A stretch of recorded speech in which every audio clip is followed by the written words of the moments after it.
लख 84 भरम के पहुपी अटकी आए, अब की पासा ना परे फिर 84 जाए। यह जीवन संत महापुरुषों की वचन के अनुसार 84 लाख योनियों से भटकते हुए यह मानव तन जीवन को प्राप्त किया है। इसका प्रमाण क्या है 84 का? यह शरीर जो है 3.5 हाथ का और एक बित्ता में 12 अंगुली होता है। 12 सत्ते 84, 84 लख 84 मानव तन को प्राप्त किए हैं। किंतु यह मानव तन के संबंध में नहीं जानने के कारण यत्र तत्र जीव भटकता ही रहा है। मृग नाभि कस्तूरी बसे, मृग ढूंढे बनमाही, ऐसे घट घट राम हैं जिनको जानत नाही। तन का मालिक स्त्री है, थन का मालिक पुरुष है। तन कहाँ पर है और थन कहाँ पर है? नीचे नाभि कुंडली से नीचे वह तन है, उसके ऊपर थन है। तो तन का मालिक स्त्री है। कोई स्त्री यह नहीं चाहती है कि मेरा पति और गैर स्त्रियों से संबंध रखे, क्योंकि उनका अधिकार का वस्तु किसी के न प्राप्त होने पाए, केवल उसका ही उस पर अधिकार रहे प्राप्त। और थन पर अधिकार पुरुष का है, और यह नहीं चाहते हैं पुरुष कि मेरा स्त्री अंग प्रदर्शन से लोगों को औरों को आकर्षित करे। सही पोशाक लिबास के द्वारा तन ढका हुआ रहे थन। हम उनका तन को तो ढक करके और इज्जत के साथ हम रख रहे हैं, तो मेरा थन क्यों बेइज्जती का किनारा रहेगा, क्यों दरकार करेगी?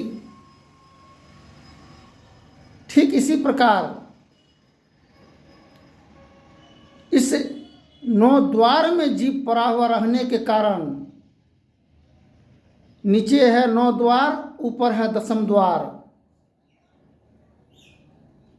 तो जब द्वार है नीचे ऊपर द्वार है, तो घर कहाँ है? क्या कहता है? रे मन मुसाफिर, काया कुटी को खाली करना पड़ेगा।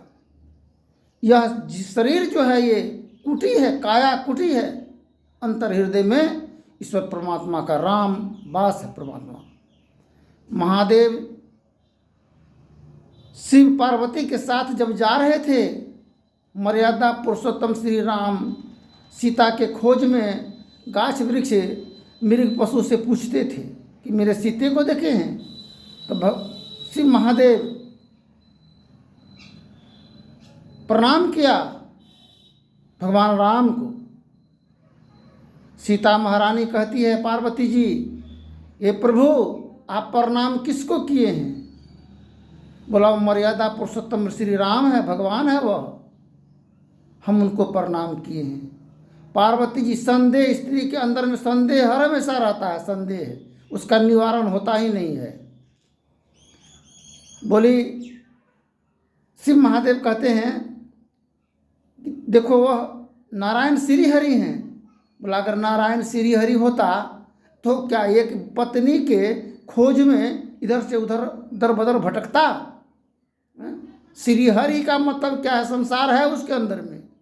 बूंद समावे समुद्र में, देखे सब कोई, समुद्र समावे बूंद में, देखे बिरला कोई। राज कायम करने की बात जहाँ तक है, 4 दिन में स्त्री राज्य कायम अपने ससुराल में करती है। कैसे करती है?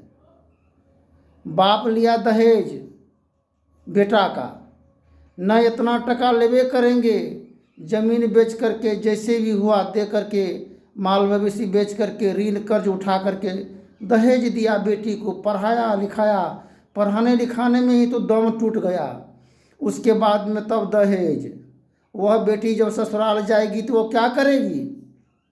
ससुर के साथ बदसलूकी, सास के साथ हैवानियत का वार्तालाप। जब दुल्हन ससुराल पहुंची, मन के अंदर में क्रोध लेकर के, तब वह आस्ते आस्ते सोचती कि पहले किसको जान लें। होते हवाते तो पहले झपट्टा में सास समाप्त, एक के धक्का में पार। सास जब समाप्त हो गया तो बचा ससुर। अब उसको चोर छिनार एवं इतना बदनामी उसके सर पर लादने का कोशिश किया, जो कि अब जहाँ तहाँ भटकने का कोशिश रहा। सब कुछ का मालिक बन करके, मालकिन बन करके, जब उसको पैसा के लिए हर चीज़ के मोहताज और बेबस जब किया, अब उसको कहीं नहीं ठिकाना मिल रहा है कि हम कहाँ अपना जीवन को स्थान देंगे। कहीं नहीं मिला चैन। अब वह व्यक्ति एक काम किया था जीवन में, आकाश और पाताल मृत्यु भुवन, तीनों भुवन में राज कायम करके रखा था। मर्द को तो जेब होता है पॉकेट में, कमीज में, किंतु औरत को ब्लाउज में जेब नहीं होता है।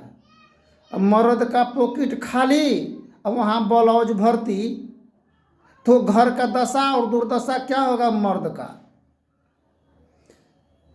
बाप को, माँ को, भाई को, बहन को सबसे छोड़वा करके जब मर्द पर चढ़ करके कलेजा का बत्ती चूरना जब शुरू की, वह हम मर्दों बाप बाप चिल्लाए, क्या हो गया। घर का आदमी बाहर और बाहर का आदमी घर, घर स्मशान और जहन्नम के समान बन गया। मुर्दा को दफनाने के लिए, कब्र देने के लिए, जलाने के लिए तो कब्रिस्तान ले जाते हैं, स्मशान ले जाते हैं, लेकिन वह घर जीते जिंदगी स्मशान जहन्नम बन गया। हाहाकार मचने लगा। घर में अगर आग लग जाए, अब बाहर का वर्षा होने लगे, क्या घर का आग बुताएगा जब तक अंतर से पानी भीतर से नहीं ऊपर फेंका जाए। ठीक इसी प्रकार आग लगी आकाश में, झरी झरी गिरा अंगार, संत नहीं होते जगत में, जल जाता संसार। ये प्रवचन सत्संग हरि नाम के गुणगान का वर्षा फुहारा ऊपर से हो रहा है। आग लगा है भीतर से, आग बुझेगा कैसे। इसलिए गुरु महाराज कहे हैं, महर्षि में ही परम जी महाराज की, अंतर के अंतिम तह में रह बिन कोई उसे पाता नहीं, खोजते रहते हैं सागिल जल्द दिखला पाता नहीं। अपने आप को जानने की जरूरत है। हर इंसान, हर मानव प्राणी को अपने आप को कैसे जानेंगे, कैसे जानेंगे। कोई गुलाब का फूल है, अगर उसको उखाड़ लिया जाए और खुशबू पर आप तो मिलेगा उसमें उतना, जब तक जड़ में लगा हुआ नहीं रहेगा गुलाब का फूल, तब तक खुशबू उत्तम प्राप्त नहीं हो सकता है। ठीक इसी प्रकार माता पिता से जब पुत्र लगे होते हैं, जुड़े होते हैं, उसमें हर प्रकार की आनंद की फुहारा मिलता है, खुशी मिलता है। और जब उससे माता पिता से जब पुत्र छूट जाता है, उखड़ जाता है, टूट जाता है, बिखर जाता है, तो सारे परेशानी उसको ही नहीं, उसके बाल बच्चों का भी जीवन पर तबाही का कहर बरस जाता है। कहाँ से शिक्षा और कहाँ से दीक्षा मिल पाएगा। इसलिए बूंद बूंद से जीवन का कल्याण होता है। ज्ञान संत सरोवर गंग जल तही पखार हूँ अंग, सो देहिया निर्मल भई साधु के सत्संग। गंगा के पानी बाहरी तन को धो सकता है, किंतु अंतर हृदय में पड़ा मन को नहीं धो सकेगा। वह मन को धोने के लिए संत की, महापुरुषों की ज्ञान की वचन है। धन्यवाद। जय हिंद, जय भारत।